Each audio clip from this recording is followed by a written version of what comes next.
Did you know that most present-day Europeans are actually a mix of three ancient populations that migrated to Europe approximately 7,000 years ago? So if they are not the original people of the land, this raises the question, what happened to the first inhabitants of Europe? So last time we talked about how the continents were joined and something happened to divide the earth in the days of Peleg. If you look at the map as though you were looking down from the sky, you can see how the continents actually fit together like pieces of a puzzle. Now on this map, it seems as though they tried to make Africa smaller than what it actually is, because even after the divide, Africa is the only continent on Earth that has lands in all four hemispheres. So this image is depicting it from a Eurocentric view. But after the flood, each of Noah's sons received a portion of the earth for an inheritance. We're going to look at it to see how it was divided. We're going to read it from the 8th chapter of the book of Jubilees, because it's going to provide us with some additional information that was not found in Genesis 10. It says, "And it came to pass in the beginning of the 33rd Jubilee that they divided the earth into three parts, for Shem and Ham and Japheth, according to the inheritance of each, in the first year, in the first week, when one of us who had been sent was with them." So there was an angelic being or a messenger who was sent to be with them. It says, "And he called his sons," speaking about Noah, "and they drew nigh to him, they and their children, and he divided the earth into the lots, which his three sons were to take in possession. And they reached forth their hands and took the writing out of the bosom of Noah their father. And there came forth on the writing as Shem's lot the middle of the earth, which he should take as an inheritance for himself and for his sons for the generations of eternity, from the middle of the mountain range of Rapha, from the mouth of the water, from the river Tina, and his portion goes towards the west through the midst of this river, and it extends till it reaches the water of the abysses, out of which this river goes forth and pours its waters into the sea Miat. And this river flows into the great sea, and all that is towards the north is Japheth's, and all that is towards the south belongs to Shem, and it extends till it reaches Carasso. This is in the bosom of the tongue which looks towards the south, and his portion extends along the great sea, and it extends in a straight line till it reaches the west of the tongue which looks toward the south. For this sea is named the tongue of the Egyptian sea." So we're talking about the portion that was given to Shem. It says it turns from here towards the south, towards the mouth of the great sea on the shore of its waters, and it extends to the west to Afra, and it extends till it reaches the waters of the river Gihon, and to the south of the waters of Gihon, to the banks of this river, and it extends towards the east till it reaches the Garden of Eden, to the south thereof, and from the east of the whole land of Eden, and on the whole west. So we see here that there is a land of Eden, and the Garden of Eden was in it. It says it turns to the east and proceeds till it reaches the east of the mountain named Rapha, and it descends to the bank of the mouth of the river Tina. This portion came forth by lot for Shem and his sons, that they should possess it forever unto his generations forevermore. So family, this is telling us that the colonizers took the land that belongs to us. But the Most High has already decreed that they will have to give it back. They will have to go back to their place. Let's read this from Deuteronomy 32:8-9 from the Septuagint. It says, "When the Most High divided the nations, when he separated the sons of Adam, he set the bounds of the nations according to the number of the angels of Yah, and his people Jacob became the portion of the Most High." Israel was the line of his inheritance. So the Most High is the one who decided how the inheritance would be divided. He set the boundaries. The earth is his, and he can give it to whomever he pleases. Now let's go back to the passage to see how Noah responded to Shem's portion.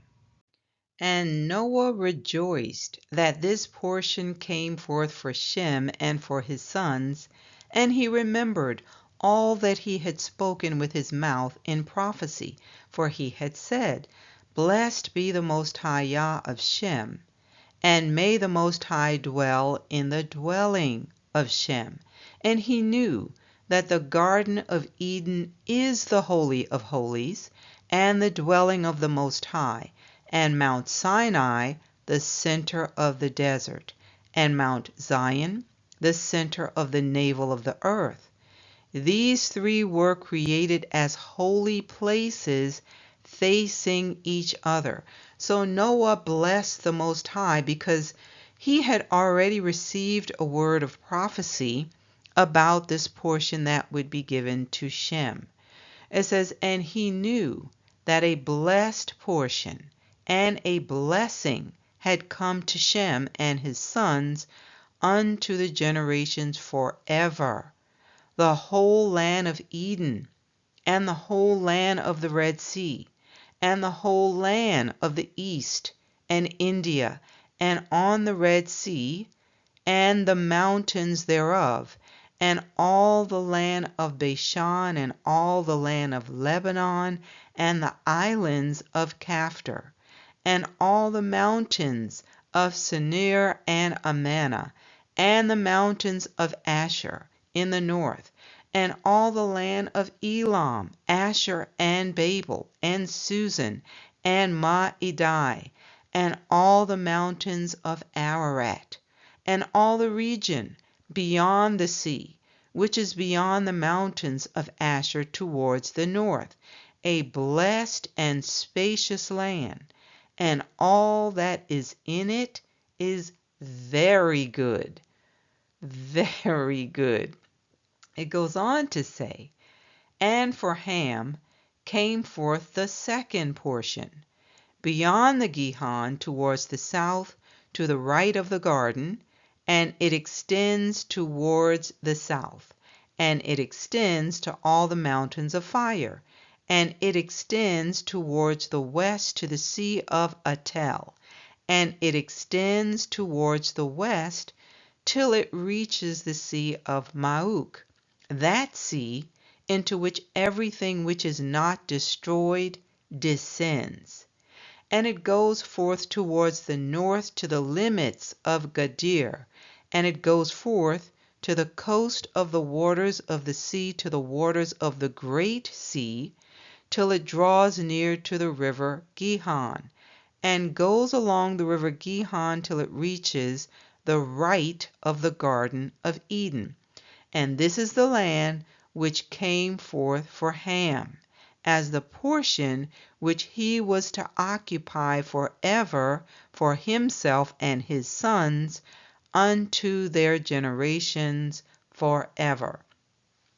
And for Japheth came forth the third portion beyond the river Tina to the north of the outflow of its waters, and it extends north easterly to the whole region of Gog, and to all the country east thereof, and it extends northerly to the north, and it extends to the mountains of Kelt towards the north, and towards the sea of Mauk, and it goes forth to the east of Gadir as far as the region of the waters of the sea, and it extends until it approaches the west of Farah, and it returns towards Apharag, and it extends easterly to the waters of the Sea of Miat, and it extends to the region of the river Tena in a northeasterly direction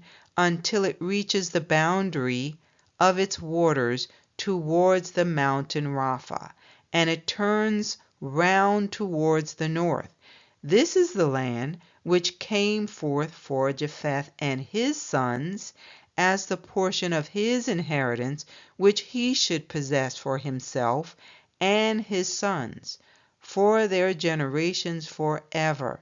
5 great islands, and a great land in the north, but it is cold. And the land of Ham is hot, and the land of Shem is neither hot nor cold, but it is of blended cold and heat. So Japheth was given a portion that was in cold climates. It would be very difficult to raise crops in a region like that, don't you think? Now let's go back to Genesis 10:1-5. It says, "This is the genealogy of the sons of Noah, Shem, Ham, and Japheth, and sons were born to them after the flood. The sons of Japheth were Gomer, Magog, Madai, Javan, Tubal, Meshech, and Tyrus. The sons of Gomer were Ashkenaz, Riphath, and Togarmah. The sons of Javan were Elisha, Tarshish, Kittim, and Dodanim. From these, the coastland peoples of the Gentiles were separated into their lands, everyone according to his language, according to their families, into their nations." So all of the sons of Japheth went to this area, the portion that was given to them, all except one. And we need to talk about that. We're going to look at this from the 10th chapter of the book of Jubilees. We'll look at verses 27-36. And you're going to see that a son of Japheth and a son of Ham did not go to their assigned portion.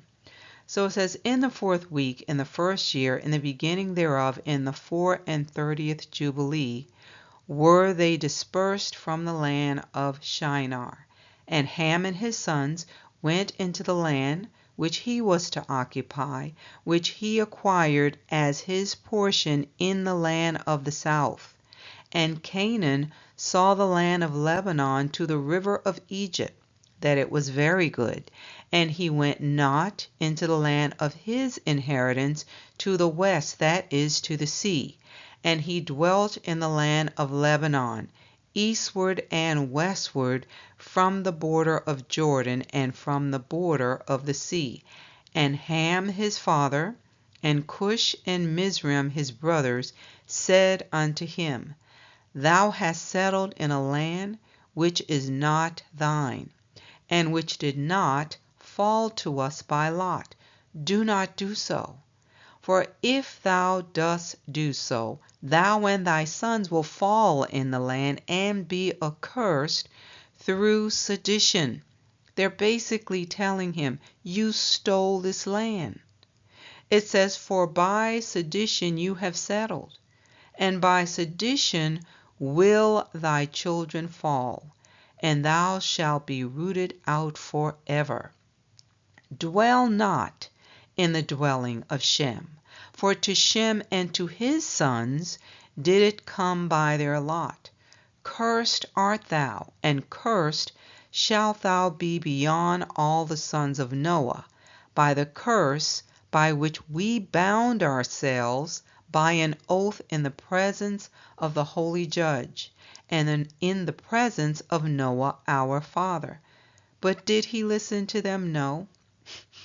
No, it says he dwelt in the land of Lebanon from Hamath to the entering of Egypt, he and his sons until this day.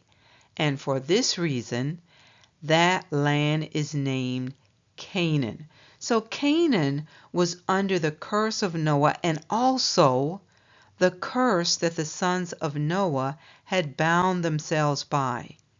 What did they say to him? You and your children will fall and be rooted out forever. Now we know that later the Most High showed that land to Abraham, and later it passed on to Jacob and his descendants. Let's go on to verse 35. And Japheth and his sons went towards the sea, and dwelt in the land of their portion. And Madai saw the land of the sea, and it did not please him. And he begged a portion from Ham and Asher, and Arpachshad, his wife's brother, and he dwelt in the land of Media, near to his wife's brother, until this day. And he called his dwelling place, and the dwelling place of his sons Media, after the name of their father, Madai. So we see here that Madai did not want to go to the area assigned to him either. So he begged the sons of Ham and Shem for a portion of their land. Now the brothers of his wife let him live on a portion of their land after he pleaded with them. So we see that he was also living in the tents of Shem, but at least he asked for it. And his brothers-in-law allowed him to live on the land that was given to them, given to Shem. Here are some highlights about Madai. His name means measure, judging, or middle land. In Isaiah 21:2, he's associated with Elam. In Isaiah 13:17, he's said to be an enemy of Babylon. In Daniel 5, it's prophesied that Babylon would be given to the Medes and Persians. Also in Daniel 5, Darius the Mede received the kingdom after Babylon fell. Later, we know that despite his respect for the prophet Daniel, Darius was bound by an irrevocable law of the Medes and Persians, and he reluctantly gave the orders for Daniel to be thrown into the lion's den. Now, after the Most High delivered Daniel, Darius had the men who had accused Daniel cast into the lion's den, and then he elevated Daniel to a position of honor. Not only that, he issued another decree ordering that all the people in his kingdom had to fear and tremble before the Most High. Let's look at that right quick, and then we'll come back to this. He says, to all peoples, nations, and languages that dwell on the earth, peace be multiplied to you. Then he makes this decree to every dominion in his kingdom, that men must tremble and fear the God of Daniel. And he tells them why. He says it's because Daniel's God is the living God, steadfast forever. His kingdom is the one which shall not be destroyed, and his dominion shall endure to the end. He goes on to say that the Most High delivers and rescues, and he works signs and wonders in heaven and on earth, who has delivered Daniel from the power of the lions. Verse 28 says, so this Daniel prospered in the reign of Darius and in the reign of Cyrus the Persian. What else should we know about Madai? In Jeremiah 51, it says the Most High lifted up the spirits of the Median kings to fight against Babylon. Then in Jeremiah 51:28, the Medes attacked Babylon. So this son of Japheth did play a significant role in matters concerning Israel. Now let's turn our attention to the rest of his family. What happened to them? What happened to Gomer, Magog, Javan, Tubal, and Meshach, Tyrus? In modern times, his descendants are usually associated with Indo-Europeans. Most of the names listed here became colonizers, and something else happened to them. So I'm going to share some information that I talked about during the live session this past week about what happened after the migration. Well, those people who left encountered another species and they were taken over. Intermixing occurred. The descendants make up the folks we see today and call them modern humans. So they lived in caves in the mountainous areas. The studies show that Denisova Cave was home to Denisovans, Neanderthals, and modern humans. So you tell me, what happened to the lineage of Japheth? He left looking one way and came back looking totally different. Now, one characteristic that Neanderthals are said to have displayed is red hair. The science is showing that this trait is produced by a mutation that reduces the effectiveness of a gene called MC1R. And guess what? That gene controls the production of melanin. So the sons of Japheth that were affected by the intermixing were whited out. Now let's remember that Madai did not go. Let's look at this article from Biology Insights about the Grimaldi man. It says Grimaldi man is the historical name given to a pair of upper Paleolithic human skeletons unearthed in the early 20th century. What does Paleolithic mean? Well, it's the first known period of human culture. It says these ancient remains quickly became a focal point in scientific discussions concerning human diversity and population movements across prehistoric Europe. So let's see how they were described. It says, following their discovery, the Grimaldi man skeletons underwent extensive analysis, notably by French anthropologist René Vernou. Vernou interpreted anatomical features as indicative of a Negroid type, a classification rooted in the racial theories prevalent in the early 20th century paleoanthropology. It says the interpretation led Vernou to propose that these individuals represented a distinct population of African origin, separate from Cro-Magnon people of Europe.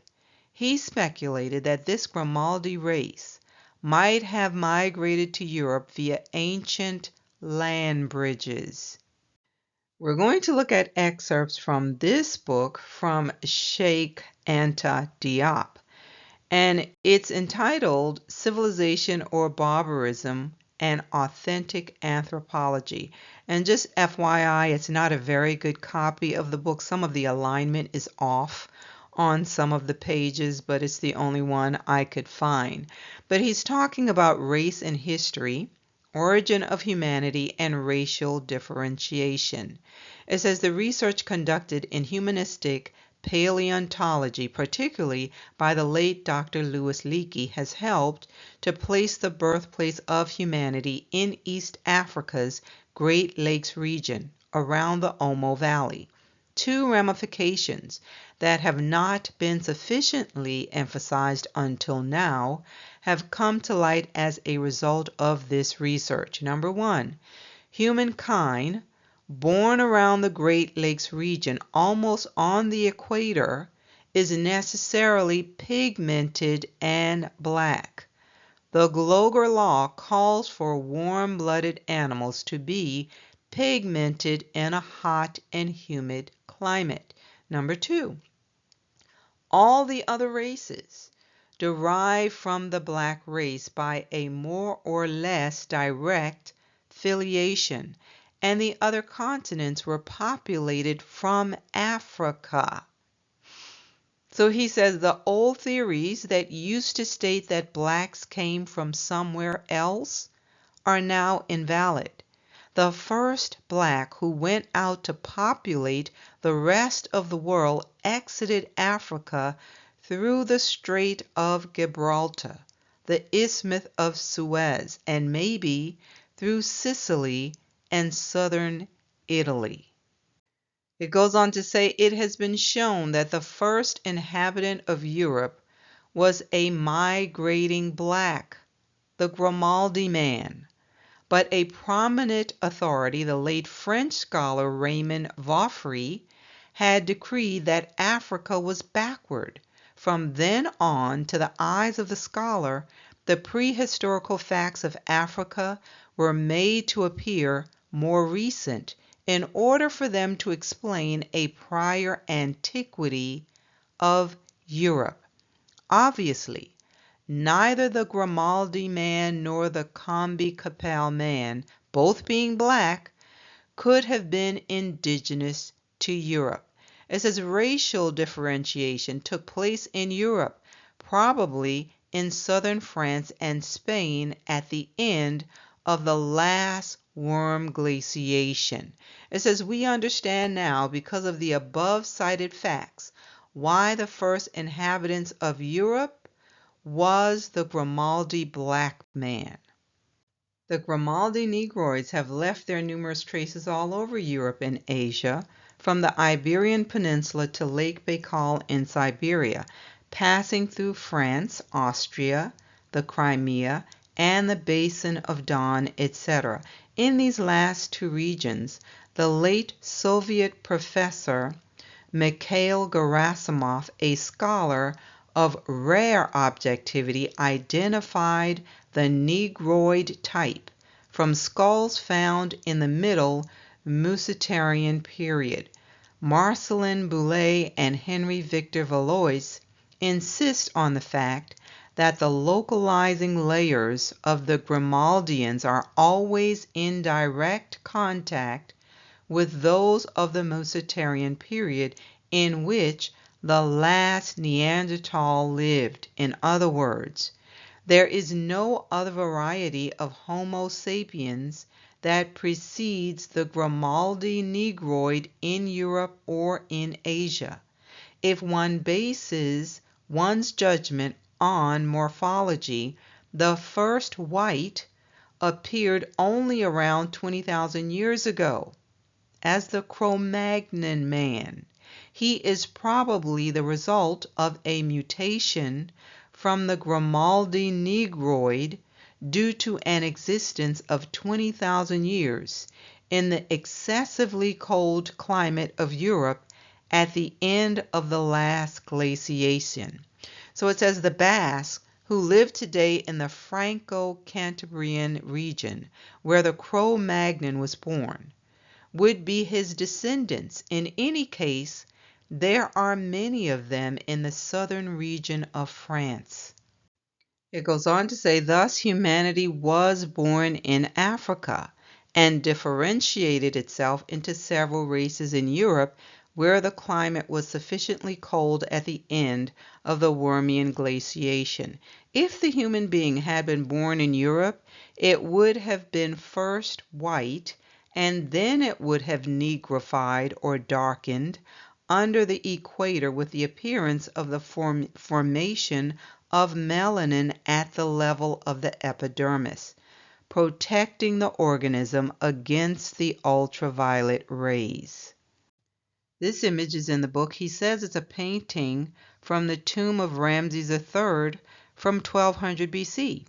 It shows that the Egyptians, he says, perceived themselves as blacks and represented themselves as such without possible confusion with the Indo-Europeans. So then he lists them here, and we see that A is an Egyptian, and he has very dark skin. Diop says he has seen the Egyptians, and they are of a black type. B is an Indo-European. He has much lighter skin than the other three men. C is listed as the other blacks of Africa. So these would be Hamites, and the skin tone is similar to the Egyptian. I mean, that should not be a surprise. These are sons of Ham. D is a Semite, and he has brown skin tone.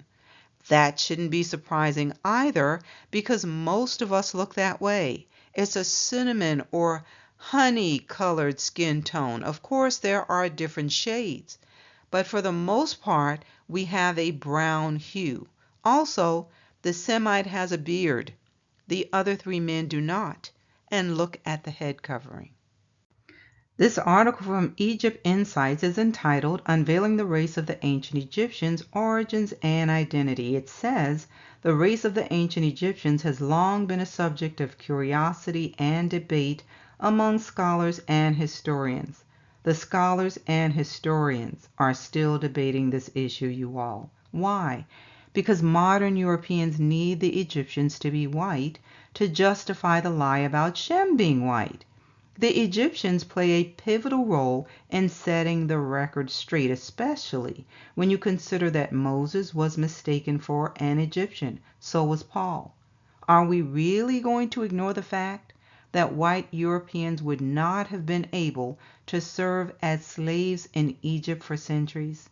So yes, we have folks who will not admit that the ancient Egyptians and the Israelites were dark melanated people, because it does not fit with the myth about white supremacy. The lie should have ended long ago for those who read the Bible and see that Ham was his father. So it's laughable how European scholars find creative ways to try to prove that the ancient Egyptians were white. Listen to what Diop said about that. He says, so let nobody tell us that Ramses II was white and reddish blonde, for he was in fact the ruler of a people who systematically massacred reddish blondes as soon as they met them, even on the street.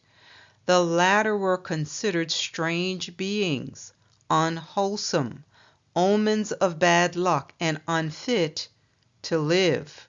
He says, anyway, how could one tell the original hair color of a 90-year-old man?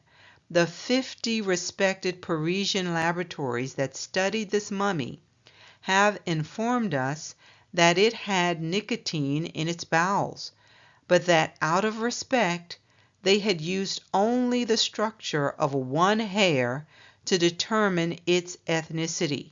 This structure should have been compared to the hair of a present-day jet black Nubian of Upper Egypt before reaching a conclusion, he says.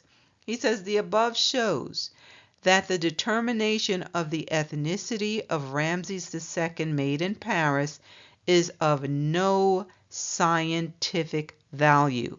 It is certainly not conclusive. Even today, after radiation has turned the mummy yellow, before the experiment it was black. He says, as I was able to verify, one can still determine the percentage of melanin in the skin by using the products of melanin degradation, which remain on fossilized animals even after millions of years. Now listen to this. This is from On Race and Blackness in Jewish Texts. It says the 8th century Perk de Rabbi Eleazar, chapter 24, tells of God colorizing the world, as it were. It says he blessed Noah and his sons, and it says, and God blessed them with their gifts, and he apportioned the entire earth to them as an inheritance. He blessed Shem and his sons, making them black and beautiful. And he gave them the habitable earth. He blessed Ham and his sons, making them black as the raven. And he gave them the seacoast. So Ham, both Shem and Ham, had dark melanated skin, but Ham had a darker colored skin.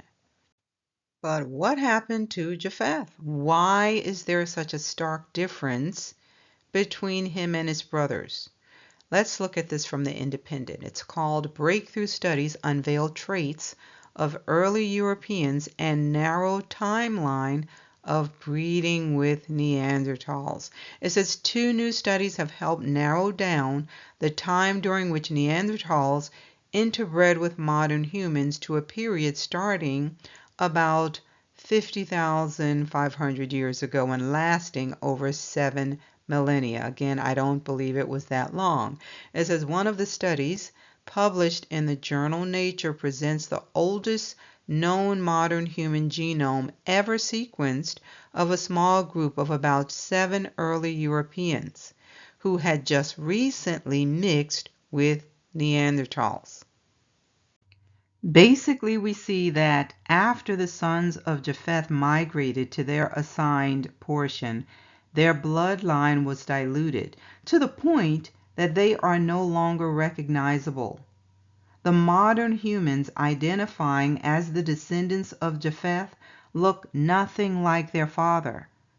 When they show up on the scenes again, they're a mixture of various groups and other species, but they carry the name of Japheth. They came back as enemies of the children of Israel. And many of them are in partnership with the Confederacy of Nations in Psalm 83 that came together to cut Israel off from being a nation. None of the specific names listed here are direct descendants of Japheth. We have Edom, also known as Esau. We have Ishmael, a son of Abraham, Arabs. We have Moab, a son of Lot. The Hagarenes, descendants of Hagar, also Arabs.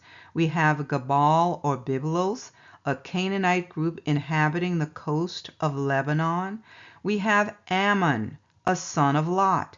Amalek, descendants of Esau, and Asher joined in with them, specifically to help the children of Lot. So these nations are primarily associated with descendants of Shem and Ham.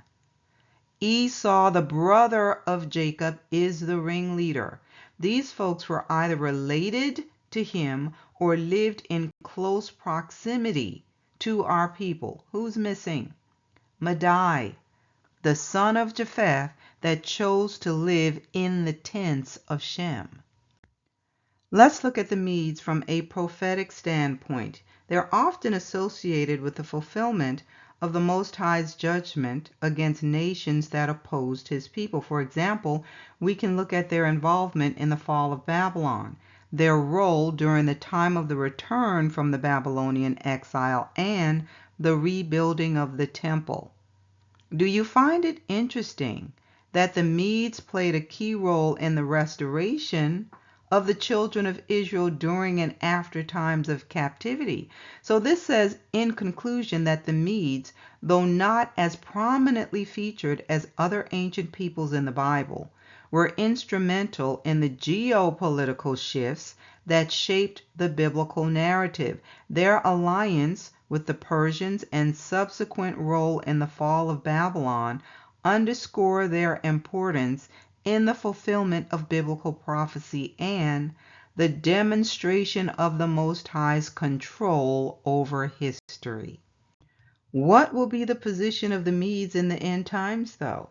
Because we're told that descendants of Japheth will rally other nations to come against our people when we return to the land. The prophet is told in Ezekiel 38 to set his face against Gog, the land of Magog, the prince of Rosh, Meshech, and Tubal, and prophesy against him. These are children of Japheth. They're going to lead other nations to attack Israel. Verse 5 lists them. Persia, Ethiopia, and Libya will be with them. Notice that it says Persia and not Medo-Persia. Medo-Persia refers to the combined empire of the Medes and Persians that began after the fall of the Median kingdom. In our modern times, Persia is often synonymous with Iran. Iran is the modern nation that emerged from the Medo-Persian Empire. So we only see Persia listed here. Who else is with them? Gomer and all its troops. with the house of Togarmah, sons of Japheth. The prophecy says, after many days you will be visited. In the latter years you will come into the land of those brought back from the sword and gathered from many people on the mountains of Israel, which had long been desolate. They were brought out of the nations, and now all of them dwell safely. The Most High says to Gog that on that day when my people Israel dwell safely, will you not know it? Then you will come from your place out of the far north, not just the north, the far north. And we talked about that in previous sessions. Again, he says, this will happen in the latter days. He said, I will bring you against my land. And the Most High is saying he's doing it so that the nations will know him, because he's going to be hallowed or revered in Gog before their eyes. Now we see that Revelation 27 through 10 is saying something similar. It says, when the 1,000 years have expired, Satan will be released from his prison and will go out to deceive the nations which are in the four corners of the earth, Gog and Magog, to gather them together to battle, whose number is as the sand of the sea. They went up on the breadth of the earth and surrounded the camp of the saints and the beloved city. And fire came down from Yah out of heaven and devoured them. The devil who deceived them was cast into the lake of fire and brimstone, where the beast and the false prophet are. They were already cast into the fire and brimstone, and they will be tormented day and night forever and ever. So we know that this is an end times prophecy because this has not happened. It's also proof that those who say they are us are not the people. They are not dwelling safely in the land. They were never dwelling safely in that land, and they were not taken out of lands where they had been taken into captivity. The other thing is that they are solely focused on Iran. But based on the prophecy, the attack will be led by Gog Magog, and the majority of the nations listed are Japhites. But if you get the people wrong, you'll get the prophecies wrong. Family, this is certainly a time for us to pray that the Most High will open our eyes so that we will know those who are for us versus those who are against us. We'll end it here. Hopefully this message has been a blessing to you. Please like and share. You're also welcome to subscribe if you have not already done so. We normally upload messages on Sunday mornings at 8:30 a.m. Yah willing. Join me next time.